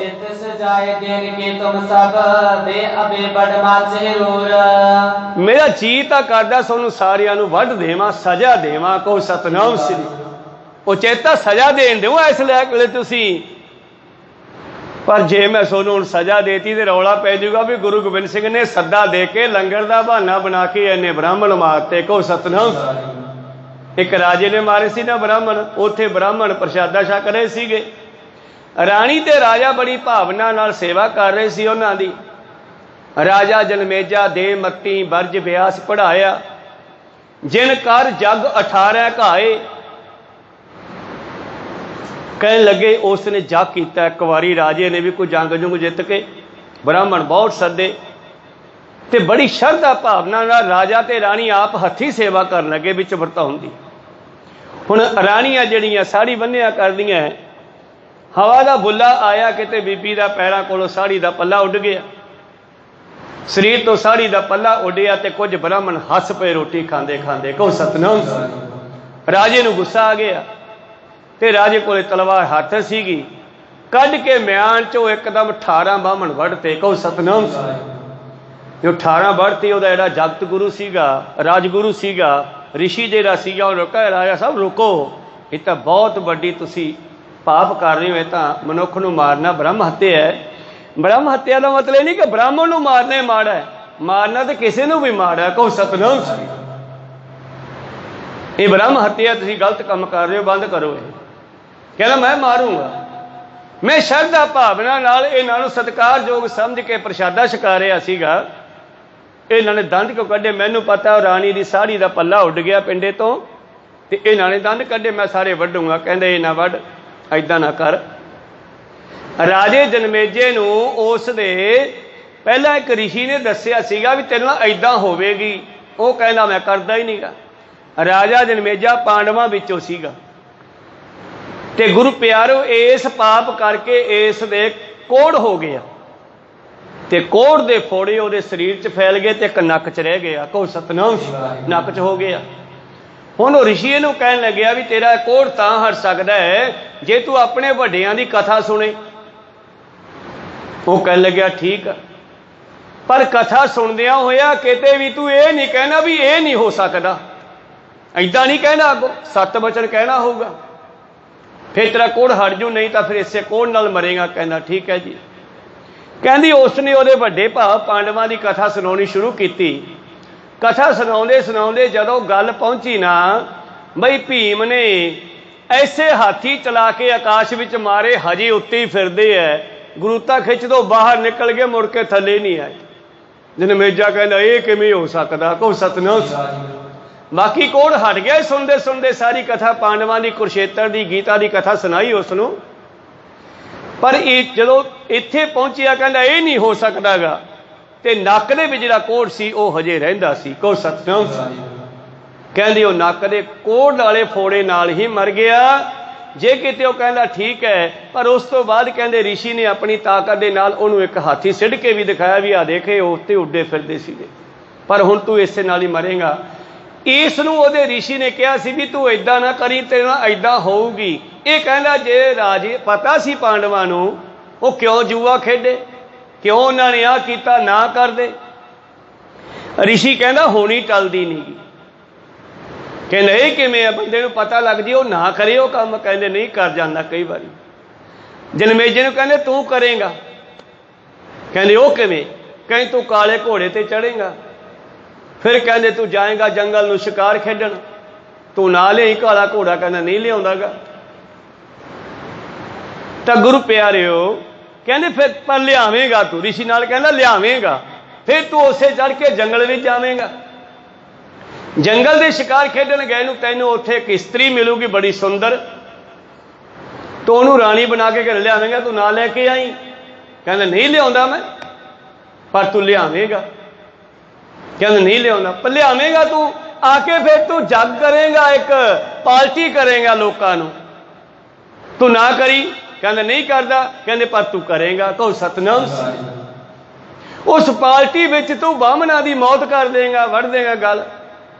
कहंदा मैं घोड़ा ही नहीं खरीददा, ये कुछ किवें हो जाऊगा। कहंदे ना खरीदी, ठीक है, चंगा रहेगा, तैनूं पहला दसता, पर ये करेगा सारा कुछ। अखीर गुरु प्यारे ने घोड़ा खरीदिया तां ना, उहदी घोड़ी ने बछेरा काला देता। कहो सतनाम।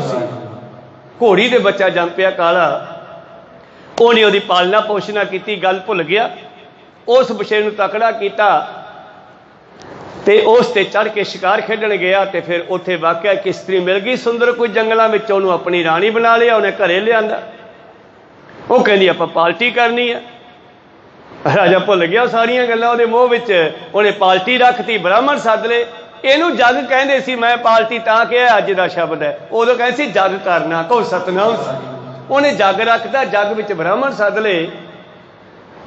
राजा जनमेजा दे मती बरज ब्यास पढ़ाया। ये सारी कहानी ब्यास ऋषि ने सुनाई सी, मत भी दिती सी भी आ ना करी, क्योंकि उन्हें तर्क किया कि पांडवों को पता सी भी जुआ खेड के राज हारांगे, क्यों जुआ खेडे? कहते तू भी यही कुछ करेगा। कहो सतनाम। राजा जनमेजा दे मती बरज ब्यास पढ़ाया, तिन कर जग 18 घाए, किरत ना मिटे मिटाया। किरत ना चला चलाया, जी किरत है भाव जिहड़ा कर्म है बंदे दा मिटदा नहीं। अखीर गुरु प्यारो ये जनमेजे ने भी एक कार्ज किया, एक काम किया। तो कहन तो भाव सी कि सतगुरु पातशाह जी कहन लगे तुसी ब्राह्मण, ते ब्राह्मणा दा मकसद है ब्रह्म ज्ञान का प्रचार करना, ब्रह्म नूं प्रचारना, ਤੁਸੀਂ ਕਹਿ ਰਹੇ ਹੋ ਜੀ ਭਾਰਤ ਵਰਸ਼ ਵਿੱਚ ਮੁਗਲਾਂ ਦਾ ਰਾਜ ਹੋ ਗਿਆ ਹੈ ਤੇ ਮੁਗਲ ਜਿਹੜੇ ਆ ਬੜਾ ਜ਼ੁਲਮ ਕਰਦੇ ਆ। ਜ਼ੁਲਮ ਤਾਂ ਹੋਣਾ ਹੀ ਆ, ਤੁਸੀਂ ਆਪਣੇ ਧਰਮ ਦੇ ਵਿੱਚ ਕਾਇਮ ਨਹੀਂ। ਪਾਤਸ਼ਾਹ ਨੇ ਉਹਨਾਂ ਮਾਸ ਖਾਣ ਵਾਲਿਆਂ ਨੂੰ ਬੜੀਆਂ ਹੀ ਲਾਹਨਤਾਂ ਪਾਈਆਂ। प्रथम अपकर्मी निज धर्मे पृष्टि बिगड़े आप बिगारे और ਜਿੱਥੇ ਤੁਸੀਂ ਆਪ ਅਪਕਰਮੀ ਭ੍ਰਿਸ਼ਟ ਹੋ ਚੁੱਕੇ ਹੋ, ਆਪਣੇ ਧਰਮ ਨੂੰ ਖਰਾਬ ਕਰ ਲਿਆ, ਅੱਜ ਤੁਸੀਂ ਲੋਕਾਂ ਦਾ ਕੀ ਸੁਧਾਰੋਗੇ?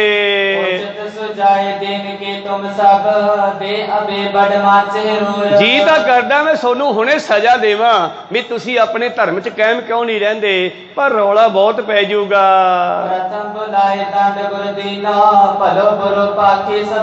ਕੋਈ ਚੰਗਾ ਕਹੂ ਕੋਈ ਮਾੜਾ ਕਹੂ, ਬਈ ਪਹਿਲਾਂ ਗੁਰੂ ਸਾਹਿਬ ਨੇ ਸੱਦ ਲਏ ਬ੍ਰਾਹਮਣ ਜਾ ਕਰਨ ਵਾਸਤੇ, ਮੁੜ ਕੇ ਉਹਨਾਂ ਨੂੰ ਸਜ਼ਾ ਦੇਤੀ।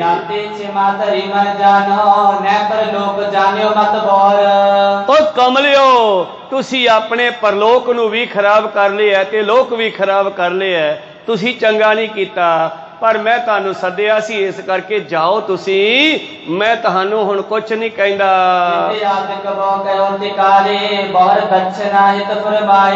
ਪਰ ਬਚਨ ਕੀਤਾ ਕਿ ਦਸ਼ਨਾ ਵੀ ਦੇਣੀ ਹੈ, ਪਰ ਦਸ਼ਨਾ ਇਹਦੀ ਉਲਟ ਮਿਲੂਗੀ। ਹੁਣ ਨੰਦ ਚੰਦ ਹੋਰਾਂ ਨੂੰ ਕਹਿੰਦੇ ਦਿਓ ਦਸ਼ਨਾ ਇਹਨਾਂ ਨੂੰ,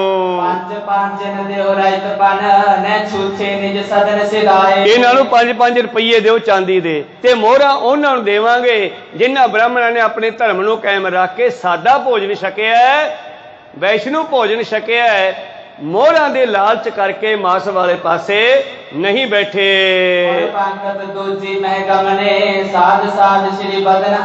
ਔਰ ਉਹਨਾਂ ਸਾਰੇ ਬ੍ਰਾਹਮਣਾਂ ਨੂੰ 5-5 ਚਾਂਦੀ ਦੇ ਰੁਪਈਏ ਦੇ ਕੇ ਤੋੜ ਦਿੱਤਾ ਹੈ। ਫਿਰ ਦੂਜੇ ਪਾਸੇ ਆ ਗਏ ਜਿੱਧਰ ਵੈਸ਼ਨੂ ਭੋਜਨ ਲੰਗਰ ਚੱਲ ਰਿਹਾ ਸੀ, ਉਹਨਾਂ ਨੂੰ ਕਹਿੰਦੇ ਵਾਹ ਬਈ ਵਾਹ, ਸ਼ਾਬਾਸ਼, ਤੁਸੀਂ ਆਪਣੇ ਧਰਮ ਤੇ ਕਾਇਮ ਰਹੇ।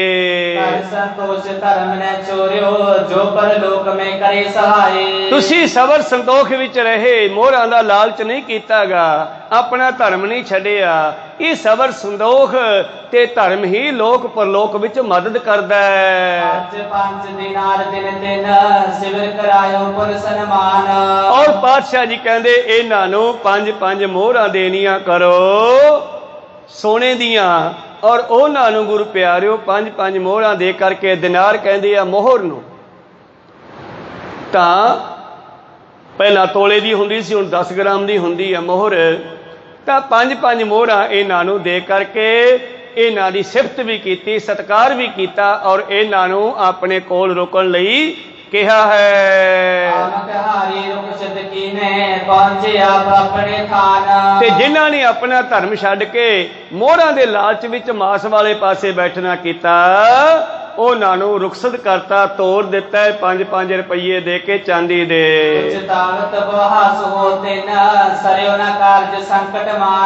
ਫਿਰ ਬੜੇ ਪਛਤਾਉਂਦੇ ਆ, ਬੜੇ ਦੁਖੀ ਹੋਏ, ਕਹਿੰਦੇ ਯਾਰ ਲੈਣ ਕੀ ਆਏ ਸੀ, ਆਪਣਾ ਮਖੌਲ ਵੀ ਉੱਡਿਆ ਤੇ ਜਿਸ ਲਾਲਚ ਵਿੱਚ ਉਧਰ ਬੈਠੇ ਸੀ ਉਹ ਵੀ ਪੂਰਾ ਨਾ ਹੋਇਆ ਜੇ।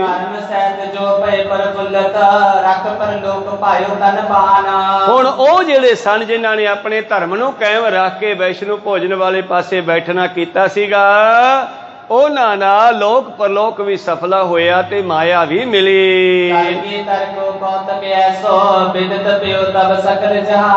ਇਹ ਜਿਹੜਾ ਕੌਤਕ ਮੇਰੇ ਪ੍ਰੀਤਮ 10ਵੇਂ ਪਾਤਸ਼ਾਹ ਜੀ ਨੇ ਕੀਤਾ ਨਾ, ਇਸ ਕੌਤਕ ਨੇ ਵੀ ਸਾਰੀ ਦੁਨੀਆ ਵਿੱਚ ਫੈਲਣਾ ਕੀਤਾ। ਇਹੋ ਜਿਹੀ ਗੱਲ ਤਾਂ ਬਾਹਲੀ ਛੇਤੀ ਫੈਲਦੀ ਹੈ ਵੀ ਐਦਾਂ ਹੋਈ ਯਾਰ, ਉੱਥੇ ਐ ਹੋਈ, ਬਾਬੇ ਨੇ ਐ ਕੀਤੀ, ਸਾਰੇ ਜਹਾਨ ਵਿੱਚ ਇਹ ਗੱਲ ਫੈਲ ਗਈ ਹੈ। ਇਉਂ ਬ੍ਰਾਹਮਣਾਂ ਨੂੰ ਪਰਖਣਾ ਕੀਤਾ ਤੇ ਉਹਨਾਂ ਵਿੱਚੋਂ ਜਿਹੜੇ ਸਹੀ ਨਿਕਲੇ, ਕੁਝ ਬ੍ਰਾਹਮਣ ਉਹਨਾਂ ਨੂੰ ਆਪਣੇ ਕੋਲ ਰੱਖ ਲਿਆ, ਉਹਨਾਂ ਨੂੰ ਲੰਗਰ ਵਿੱਚੋਂ ਭੋਜਨ ਪ੍ਰਸ਼ਾਦਾ ਵੀ ਮਿਲਦਾ ਹੈ, ਔਰ ਰਹਿਸ਼ਾਂ ਵੀ ਦੇ ਦਿੱਤੀਆਂ ਆਪਣੇ ਕੋਲ, ਕਹਿੰਦੇ ਸਾਡੇ ਕੋਲ ਰਹੋ।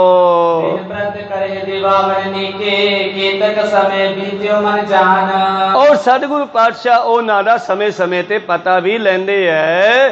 ਇਉਂ ਸਮਾਂ ਬਤੀਤ ਦਾ ਗਿਆ ਜੀ। ਬੜੇ ਆਨੰਦ ਦੇ ਨਾਲ ਉਹਨਾਂ ਬ੍ਰਾਹਮਣਾਂ ਨੇ ਗੁਰੂ ਦੀਆਂ ਖੁਸ਼ੀਆਂ ਲੈਂਦੇ ਅਨੰਦਪੁਰ ਸਾਹਿਬ ਰਹਿਣਾ ਕੀਤਾ ਹੈ। और फिर जब अपने इलाके नू गए करे आवाहन एक दिन दिजबर सर्व पूरण के बहुविधवंत अपने घर जा करके सतगुरां दीयां सिफतां करदे हन। एक दिन सतगुरां ने उन्हां ब्राह्मणां नूं अपने कोल बुलाया जिहड़े छांटे सी इन्हां चों। सादर कीन बिठावण दिन को कर आशिक प्रभ को सुखवंत और सतगुरु पातशाह दा ध्यान तां इक्को थां ते लगਿਆ ਹੋਇਆ है कि भारत वर्ष दे लोकां तों जुल्म दा गुलामी दा जूड़ा किवें लाहिया जावे। और इस करके ये चीज़ सतगुरु लभ दृष्टि दे नाल सोच रहे न की करा मैं कि जेड़ा ये संसार दे भारत वर्ष दे लोग गुलाम है डरदे हन मुगलों तो मुसलमानों तो इन्हां दे अगे बोलदे नहीं तलवार नहीं चकदे जां आ जिहड़े ब्राह्मण लोग जिन्हां ने भारत वर्ष दे लोकां नूं शूद्र खत्री ब्राह्मण वैश आदि ये बंदे पाड़ दिते हैं आपस में जेड़े इन्हां नूं किवें मैं एक करा। सतगुरु लम्मा समा इस बारे सोचते रहे। मेरे प्रीतम जी की एक दिन इन्हां ब्राह्मणां नूं अपने कोल बुलाउंदे हन।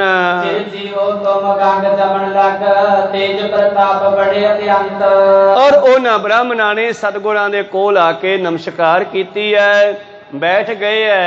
नाले ब्राह्मण का काम होंदा असीस देनी भावें सतगुरु वड्डे है पर ये अपने सुभाव मुताबक कहते तुहाडा लंबी उम्र होवे तुहाडी सिफत जिहड़ी है गंगा जमुना तो पार सत्तां समुंदरां तक फैल जावे जे।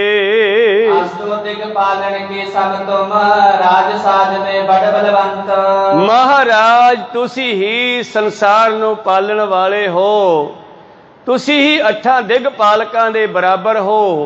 जिवें सतगुरु पातशाह जाप साहब च लिखते हैं नमो सर्व राजे नमो सर्व साजे वो परमेश्वर नूं लिखते हैं कि जब असी कहांगे तो असी गुरु नूं कहांगे कि साडा गुरु राजियां दा राजा महाराज है कहो सतनाम। तो ब्राह्मण भी कहते हैं तुसी सारियां दे राजे हो राजियां दे राजे हो अठे दिगपालक भाव सारे ग्रहां दे सारी सृष्टि दे राजियां दे तुसी राजे हो बड़े बलवान हो।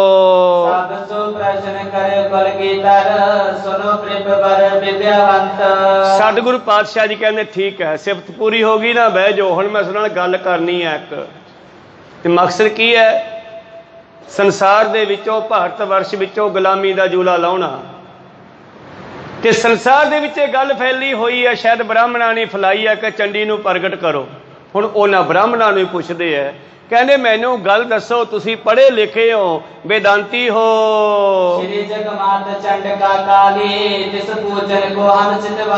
साडा राजा चंडी देवी प्रगट ना कर लईए आपां हुण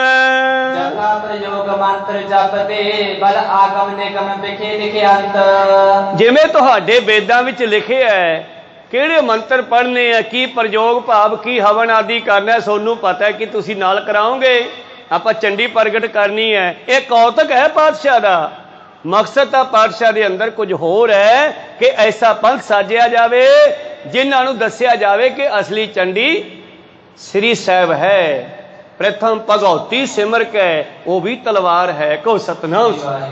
दूसरा अर्थ करिए भगौती भगवंत भगत का रंग वो भगत की शक्ति भी भगौती है शक्ति भी तलवार है तलवार विच शक्ति है कहो सतनाम। पर इत्थे कौतक करना पिया मेरे प्रीतम नूं खर्चा भी काफ़ी करना पिया। इत्थे कहन लगे आपां जी तुसी गल करदे हो चंडी देवी वो प्रगट ना कर लईए।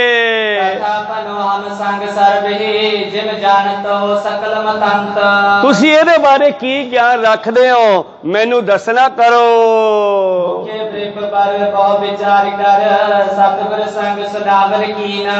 हुण उन्हां ब्राह्मणां दे विचों जिहड़े अपने आप नूं वेदां दे वक्ते समझदे सीगे ओ कहन लगे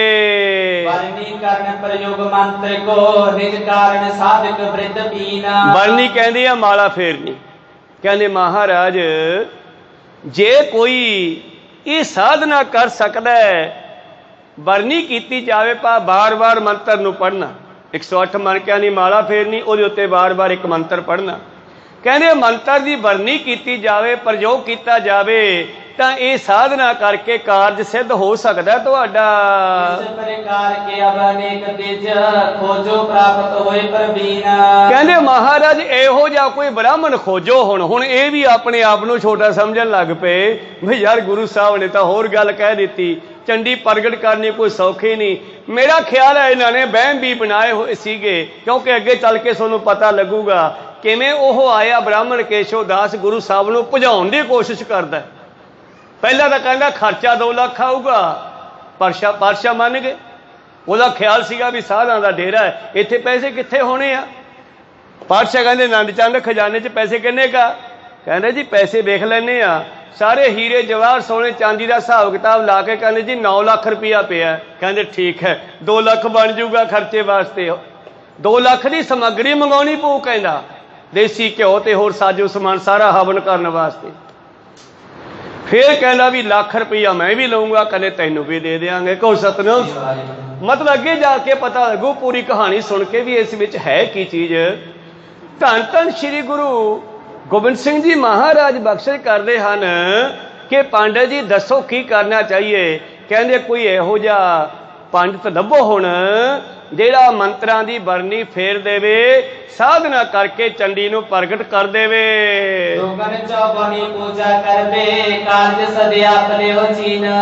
ਔਰ ਉਹਦੀ ਜਿਹੜੀ ਹੈ ਪੂਜਾ ਵੀ ਦੁੱਗਣੀ ਚੌਗਣੀ ਹੋਵੇਗੀ।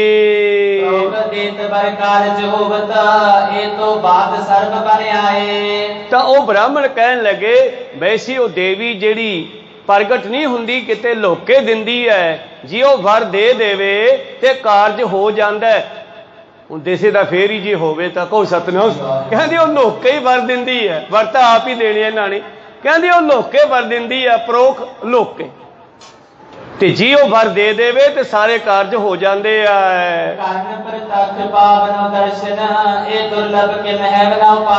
ਉਸ ਦੇਵੀ ਨੂੰ ਪ੍ਰਤੱਖ ਪ੍ਰਗਟ ਕਰਨਾ ਬਹੁਤ ਔਖਾ ਹੈ ਮਹਾਰਾਜ। ਉਹ ਬ੍ਰਾਹਮਣ ਕਹਿਣ ਲੱਗੇ ਹੁਣ, ਕਹਿੰਦੀ ਉਸ ਦੇਵੀ ਨੂੰ ਪ੍ਰਤੱਖ ਵਿੱਚ ਦੇਖਣਾ ਇਹ ਬੜਾ ਦੁਰਲੱਭ ਕੰਮ ਹੈ, ਇਹ ਕਿਵੇਂ ਨਹੀਂ ਹੋ ਸਕਦਾ।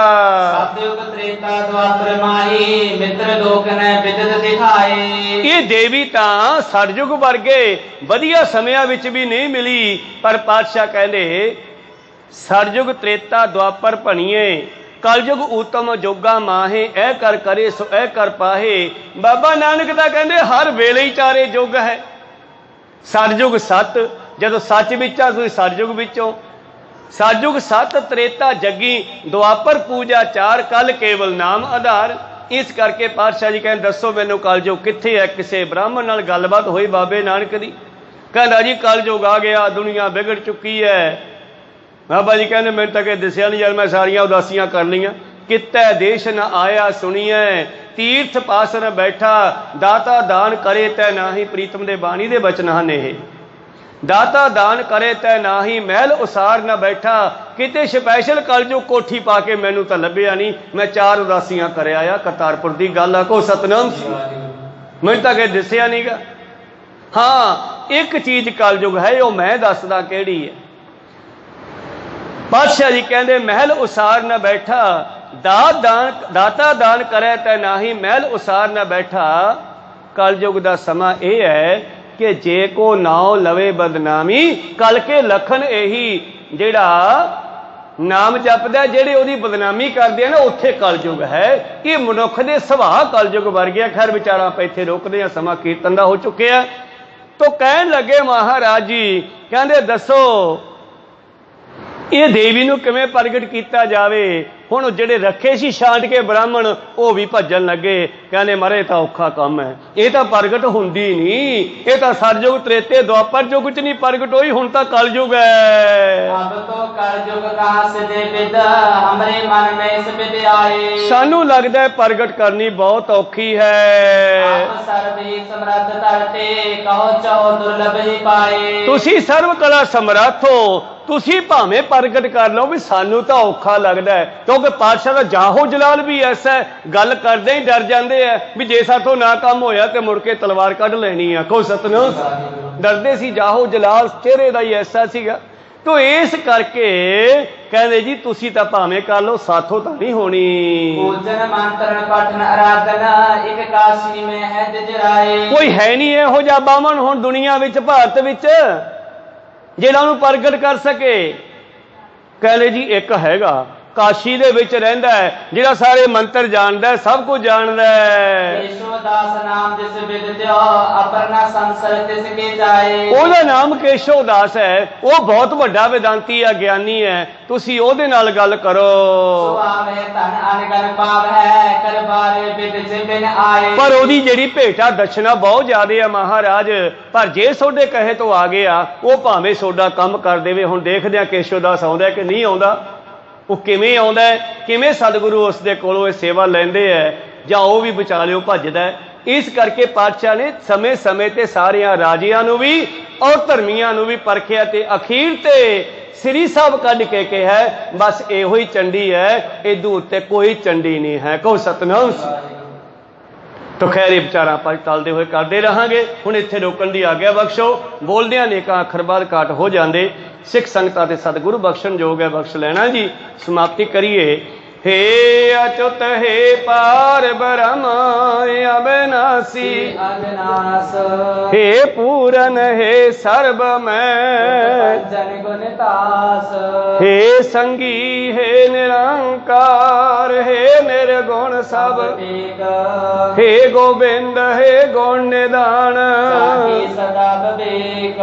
हे अपरंपर हर हरे हो बनहार। हे संत कै सदा संग आधार। हे ठाकुर दास रो निर्गुण गुण नहीं कोई। नानक दीजा नाम दान परोए। आए प्रभ शरणागति पानिक दयाल। एक अखर हर मन बसत होत निहाल। एक ओंकार सतगुरु प्रसाद सच होए। वाहिगुरु जी की फतेह विघ्न है। विनाशन सोए। वाहिगुरु जी की फतेह विघ्न है। विनाशन सोए। वाहिगुरु जी का खालसा वाहिगुरु जी की फतेह। बहुत बहुत धन्यवाद ਸਰਬੱਤ ਸੰਗਤਾਂ ਜਿਨ੍ਹਾਂ ਨੇ ਹਾਜ਼ਰੀਆਂ ਭਰੀਆਂ। ਇਹ ਕਥਾ ਰੋਜ਼ਾਨਾ ਹੀ ਇੱਥੇ 5:30 ਤੋਂ 6:30 ਵਜੇ ਤੱਕ ਹੁੰਦੀ ਹੈ। ਨਵੇਂ ਵੀਰ ਜਿਹੜੇ ਆਏ ਆ ਉਹ ਰੋਜ਼ ਆਇਆ ਕਰੋ, ਹਾਜ਼ਰੀਆਂ ਭਰਿਆ ਕਰੋ। ਆਪਣੇ ਇਤਿਹਾਸ ਨੂੰ ਜਾਣੀਏ, ਸਾਡਾ ਇਤਿਹਾਸ ਕਿਤਨਾ ਵਿਲੱਖਣ ਹੈ, ਕਿਤਨਾ ਸਾਡਾ ਵਿਰਸਾ ਚੜ੍ਹਦੀ ਕਲਾ ਦਾ ਸਾਨੂੰ ਪਤਾ ਲੱਗੇ। ਬਹੁਤ ਬਹੁਤ ਧੰਨਵਾਦ। ਬੁਲਾਓ ਫਤਿਹ ਪਾਓ ਫਤਿਹ। ਵਾਹਿਗੁਰੂ ਜੀ ਕਾ ਖਾਲਸਾ ਵਾਹਿਗੁਰੂ।